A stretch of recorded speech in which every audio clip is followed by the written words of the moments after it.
各位網友，又係聖經科學研習社同大家見面，我係何榮東 Tony Ho， 今日繼續同大家分享呢個題目，創世記1章至11章，經文呢就係創世記6章1至4節嘅，題目呢就係上帝的兒子們與153條大魚。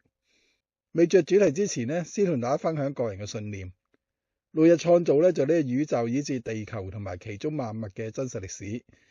咁所以亞當夏娃咧都係真實嘅歷史人物。因為六日創造嘅關係咧，整個宇宙啦、地球啦、所有生物同埋人類同埋其中萬物嘅歷史咧，都啱啱大約6000年嘅。創造面貌經過3次嘅事件咧，徹底改變嘅。第一就係始祖犯罪，神嘅宣判；第二就係挪亞洪水毀滅全地；第三就係巴別塔變亂後音，人類散居全地。咁會一一同大家分享嘅。創世記6章1至4節就講咗好多次㗎喇，好多段影片。今次咧就又係講返呢個上帝的兒子們，不過從另一個完全唔同嘅角度去同大家分享。上帝的兒子們咧，咁英文即係 Sons of God 啦。如果喺 King James Version 嗰度去揾咧，咁咧就喺舊約裏面咧就得5節經文咧提到呢個 Sons of God 嘅。喺英文聖經咧都係加咗個 definite article，the Sons of God 有個喺前面嘅。咁但係我哋睇翻原文，原來咧原文係冇嘅。如果要有個咧，佢就應該有個希。嗱，咁呢度咧佢括住，用個方括弧括住咧。意思就話原文呢個字咧係冇呢個翻譯喺裏面，意思裏面嚟嘅，冇嘅，咁佢就會括住嗰個字 sons， 咁呢個即係原文嗰個字啦，咁就冇方括號咁解。原文係冇希嘅，咁但係 King James Version 咧就譯咗個出嚟喎。咁但係呢個咧，呢3個咧，其實呢個都有嘅，不過費事即係唔想將佢圈重疊。其實呢4個係一樣嘅。咁我圈住嗰個咧就係 Elohim 即係神啦。咁問題咧喺個 Elohim 前面咧有個希喎，有個希。咁如果有個希咧就應該譯做嘅，但係如果英文聖經譯 God 咧，即係大草 G 嘅 God 咧，就冇嗰個喺前面嘅。咁但係喺呢度咧，希伯來文原文係有嘅希喎。估唔明嘅，即係話原本冇個希咧，佢係譯咗個喺度；原本有個希咧，佢就冇譯到個出嚟。咁第5個另一個又係 Sons of God 咧。咁咧呢度咧係冇個希嘅，係冇個希嘅，即係話呢個 Sons of God 個 God 即係 Elohim 咧，原來喺原文咧係分咗有個希同埋冇個希嘅。嗰個希咧原來好似係可有可無嘅。咁個希究竟有咩作用咧？呢4個 Sons of God 咧都有個希嘅，咁計出嚟個數值咧就係153。約伯記38章嗰個 Sons of God 咧就冇個希嘅，咁計出嚟咧就係148。咁佢哋相差就係5，好簡單啦。咁因為係相差一個希啊嘛。咁呢153會令人聯想起啲乜嘢咧？約翰福音21章11節嘅，即係話講到話彼得係上咗船咧出去打魚，咁搞咗成晚都一條魚都捉唔到。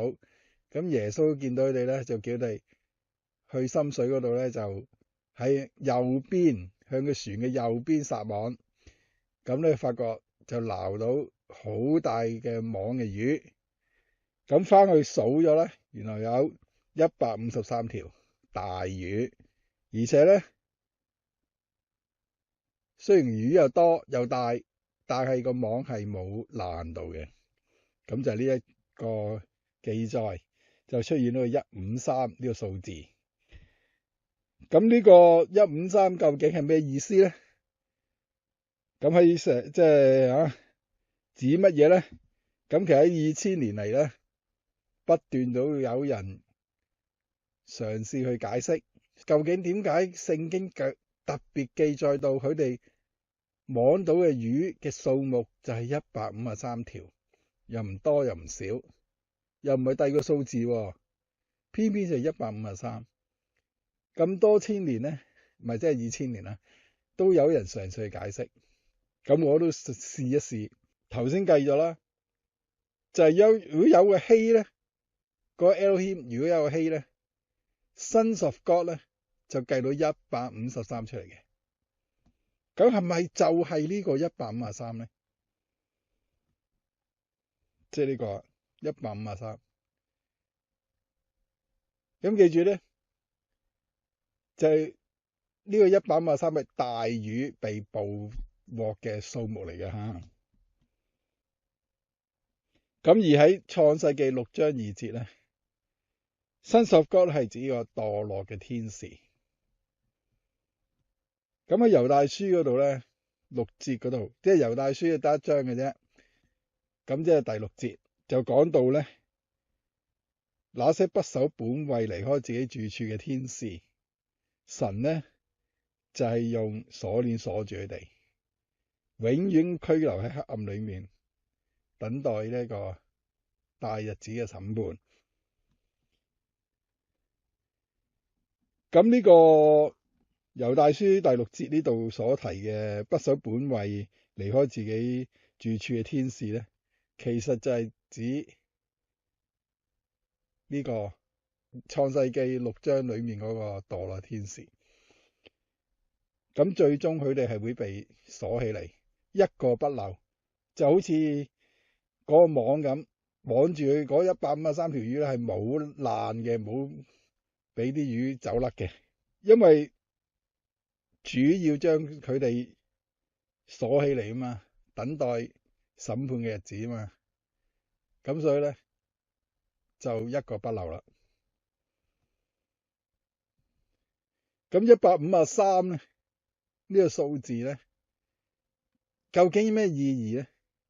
咁我從數字去即係分析下。咁153咧原來係9乘17，咁有個17喎。咁17咧咁多次嚟講咧，遇到17都係解成都係意思都係 good 嘅，因為創世記1章4節咧第一次出現嘅字咧，呢個數字啊17就係呢個字，呢個希伯來文呢個字就係解 good 嘅。咁當然啦，如果153係同創世記6章嗰個墮落天使有關嘅關聯嘅，咁17就冇理由解好嘅，係嘛？明明係墮落天使要一個不漏咁捉住佢哋，咁唔會係好嘢啊？咁呢個17仲可以點樣理解咧？咁啊再去揾下咯。咁呢個9乘17呢個17同埋9，首先同即係睇下呢兩個數字有咩意思。咁9咧喺呢個就係呢個 Bible Study 呢個網站，咁就係揾到咧就係每一個數目字咧喺聖經裏面嘅特殊意義嘅。咁9咧就係解終局、結局，即係話原來呢153係同個結局有關，同咩結局有關啊？就係嗰啲墮落天使咯。咁呢17原來咧喺創世記9章2節嗰度咧就揾到呢個數字17，原來就係解 fish 啊，原來就係 fish 係17啊。約翰福音21章11節嗰度就講到佢哋捉翻嚟嘅大魚啊，就係呢個17啦。即係話嗰啲墮落天使嘅終局咧，就係好似啲大魚咁，就係一個不漏咧係被捉住嘅。咁9同17咧係好特別嘅，呢9乘17係等於153，係好特別。點樣特別咧？原來咧呢個六角形數第9個六角形數咧就係153。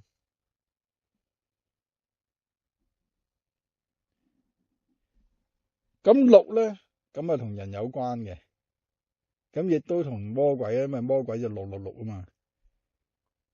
咁呢個9就係即係153咧，就係第9個六邊形數。咁同埋咧153亦都係第17個三角形數。即係神啊揀呢個153呢個數字嘅時候咧，原來係好多即係意思喺裏面嘅。即係話咧，佢153咧9乘17，除咗9係解頭先講過終局啦，17係魚啦，咁佢亦都係等於一個第9個六角形數，同埋第17個三角形數，9乘17乘埋就係153，就係咪咁啱咧？呢個係咪咁啱咧？咁有人咧，原來唔知咁啱，即係有人咧就係當然你哋數學即係好有興趣數字同數學嘅，咁佢要揾啲好有趣嘅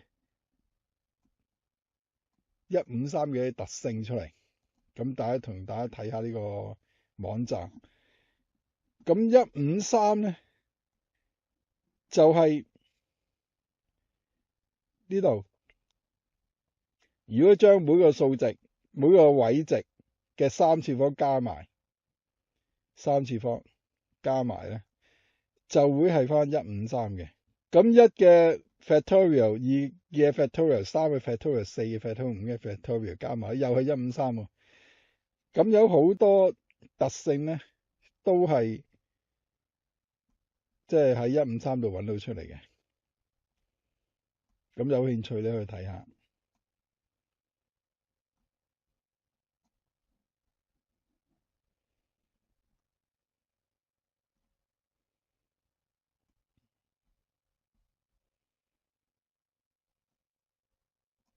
呢個網站好多，你見到其他即係新教，即係網上面好多人就再提供一啲佢嘅發現俾佢，咁加落呢個網頁嗰度嘅。咁有興趣可以睇下。即係話咧153咧係神精挑細選嘅數字嘅。咁其實目的就係俾人知道咧，呢個聖經咧係超越人類智慧嘅產物嚟嘅，係神俾人嘅啟示嚟嘅。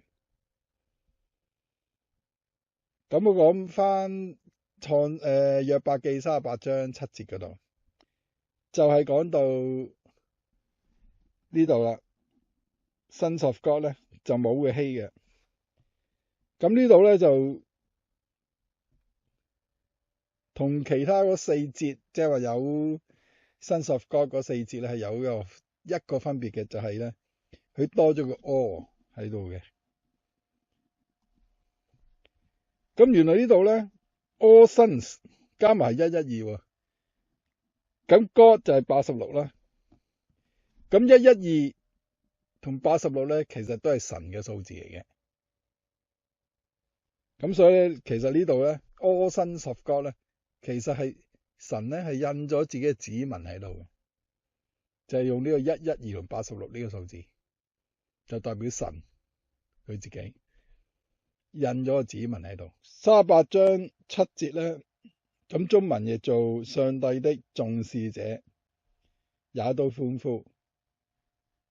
咁但係英文咧就譯做 all the sons of God。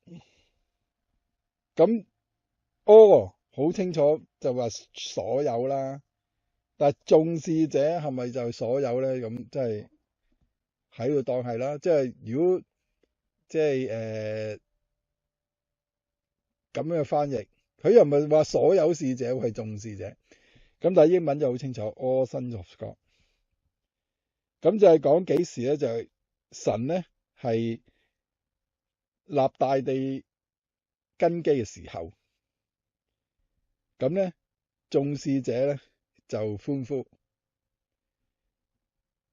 咁即係就係講咧立大地根基咧就係神造旱地嘅時候，咁咧就係創世第三創世第二天嘅時候咧，咁地球即係全部都係水嚟嘅。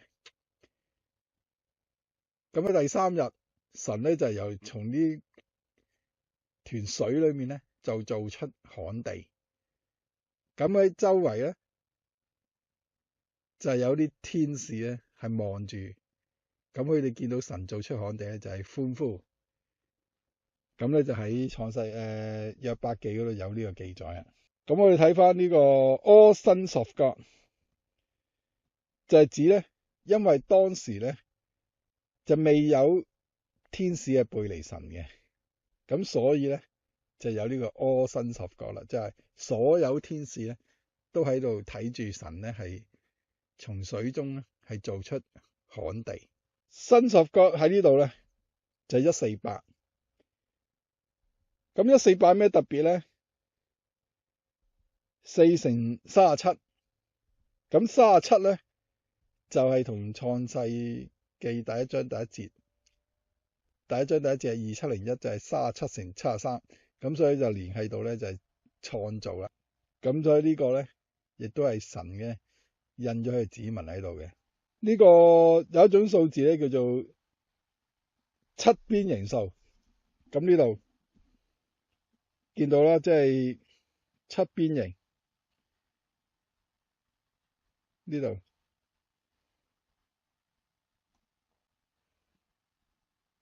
咁即係第一個七邊形，即係如果得一點咁就冇所謂幾多邊啦。咁你話幾多邊都得嘅。第二個咧就係得一點嘅七邊形，跟住就係呢個啦。每邊咧有3點嘅，每邊有3點，就係18啦。如此類推。咁第7個七邊形數咧就係148。咁個七邊形咧有另一種畫法嘅，就係呢個啦，即係中心七邊形，即係話以每一個七邊形咧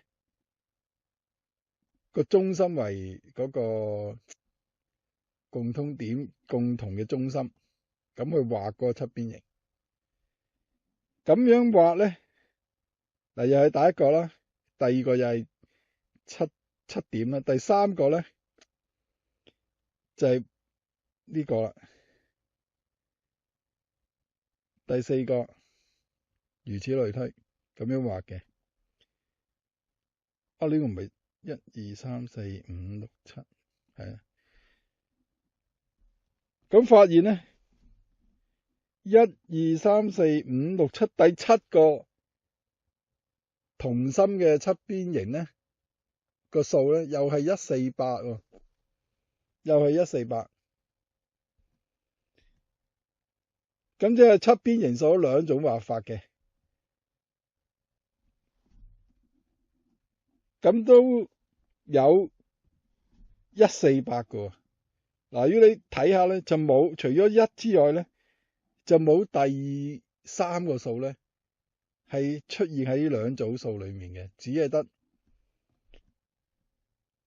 1之外咧就係148，係一個好特別嘅數字嚟嘅，啱啱符合呢兩種七邊形數嘅。咁佢同時係第7個中心七邊形數，同埋咧係七邊形數。咁七邊形個7係喺聖經裏面咧係有特別嘅意思嘅，因為就係代表神嘅完全同埋完美啊。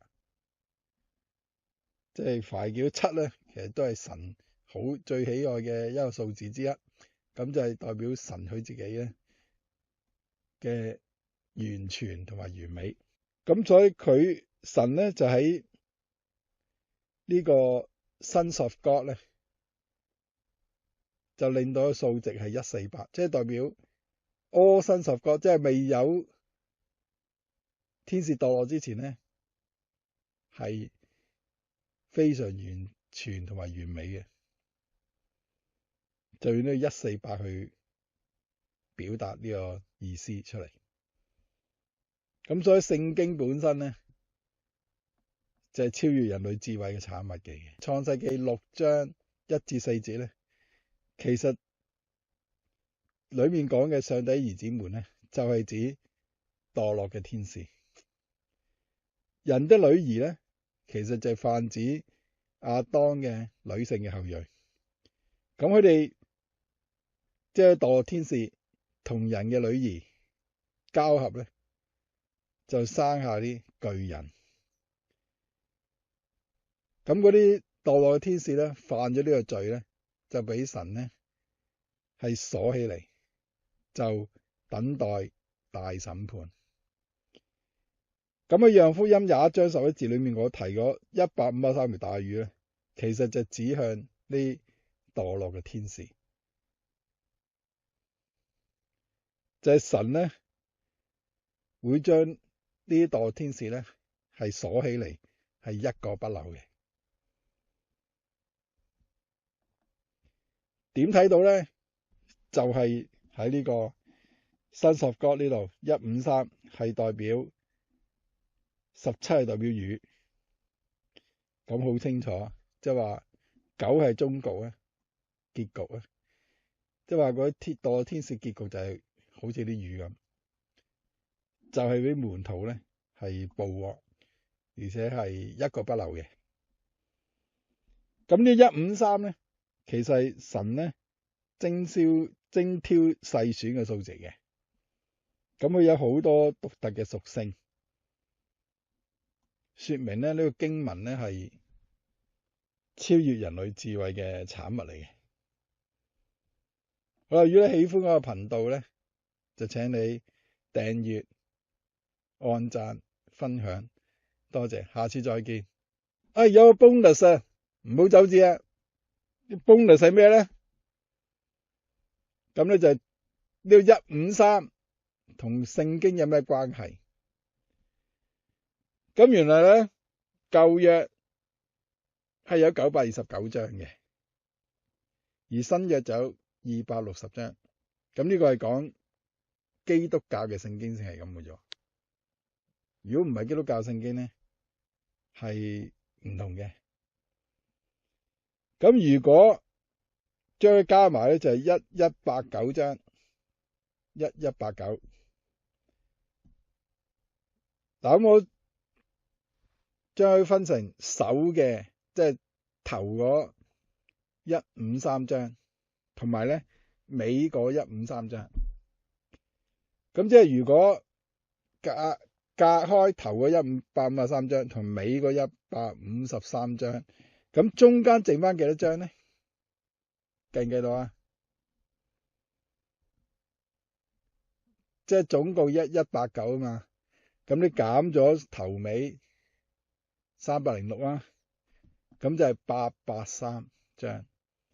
即係如果前面有153章，後面有153章，咁中間咧就會有883章。883有咩特別咧？原來883係第153個質數嚟嘅，咁啱嘅。咁即係如果用153嚟表達咧，咁即係話咧前面有153章，中間咧就有153個質數咁多章，然後後面咧又有153章，就係全本聖經。即係話原來咧呢個153咧，就係關聯到新舊約全書所有嘅章節嘅數目嘅，神唔神奇啊？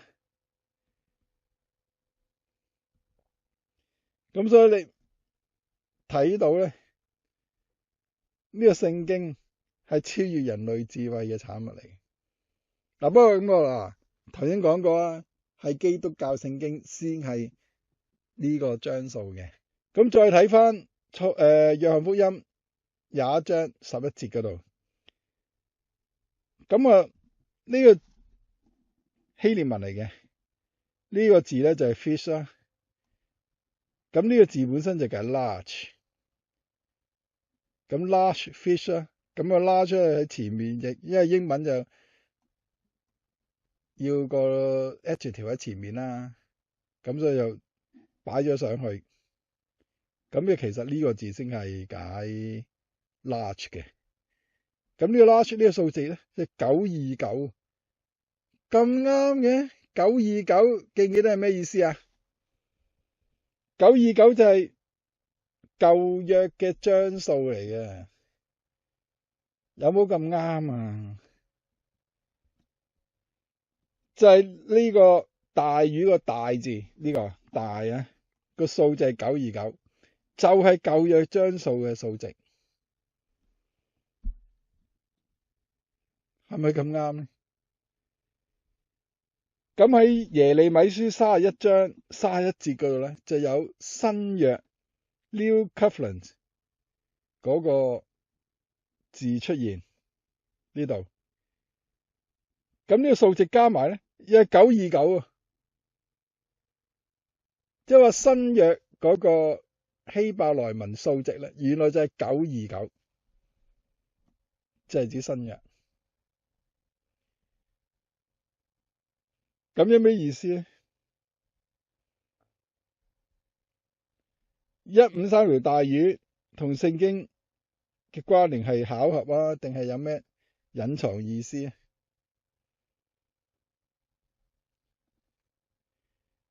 係咪即係神係想我哋睇晒本聖經係一字不漏咧？咁不過我呢樣嘢咧，我就唔係我自己諗出嚟嘅，唔係我發現嘅，係呢個 channel The Living Word 呢個 channel，咁佢咧就同即係啲網友分享呢個，就係如果將我哋基督教聖經分成3部分咧，頭個153章，後面嘅153章，中間咧就會剩翻第153個質數咁多章，即係883咁多章。咁呢就係呢個網站佢講出嚟嘅，咁我就同大家喺度分享。好啦，真係完啦，呢個153條魚真係講完啦。願創造之主與你同在，賜福與你，阿門。